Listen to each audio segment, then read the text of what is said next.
Hi, my name is Lena Parsons. I read Losing My Faculties by Brennan Halpin. This book is written about his own life as a teacher. When the story begins, he's having a really bad week at work and is feeling like he just can't do it anymore. And then he realizes that the only times when he felt good are when he was actually in the classroom teaching. He fell into teaching through an exchange program that he was involved in while working at the university that he attended. Through this experience, he realizes that work can actually be fun, not just something that has to be endured. After working a couple of crappy jobs and remembering this experience, he decides to go to school for education. He does his student teaching in the Boston Public School System, where he has a great experience, and the teacher that he works with becomes a great mentor for him. He decides that he wants to continue to work in urban schools because he really feels that he can make a big difference there. The first couple of schools that he teaches at are not what he has in mind. They are not the urban districts that he had hoped for, and he is never able to really connect with his colleagues.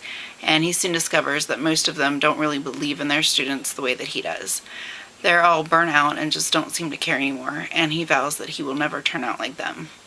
An opportunity finally comes up for him to teach in an urban setting, so he jumps on it, leaving his previous school halfway through the year.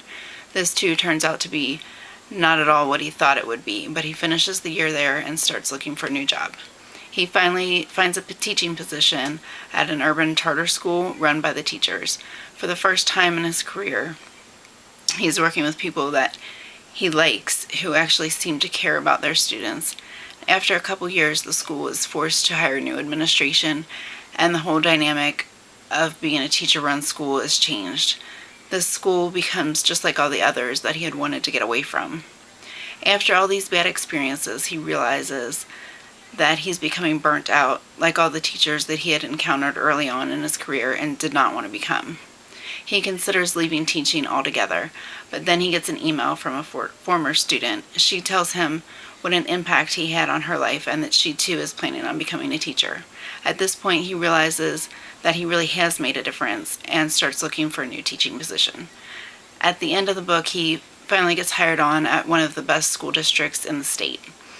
What I really liked about the book is that it's apparent that even though he didn't have the best experiences with colleagues and administration at the various schools, that he really did care about the kids and always tried to do what was best for them. He was the type of teacher who would admit when he was wrong, and even admitted at the beginning that he had no idea what he was doing.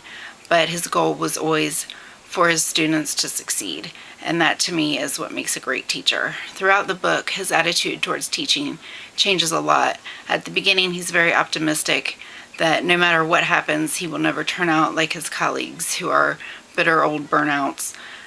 But towards the end, he comes to understand where they're coming from, and he begins to understand more about all the challenges that go along with being a teacher. He says at one point that the reason he teaches is because it brings him joy, even when he is surrounded by despair. And throughout the book, he faces challenges but never loses faith in his students or what it means to be a teacher.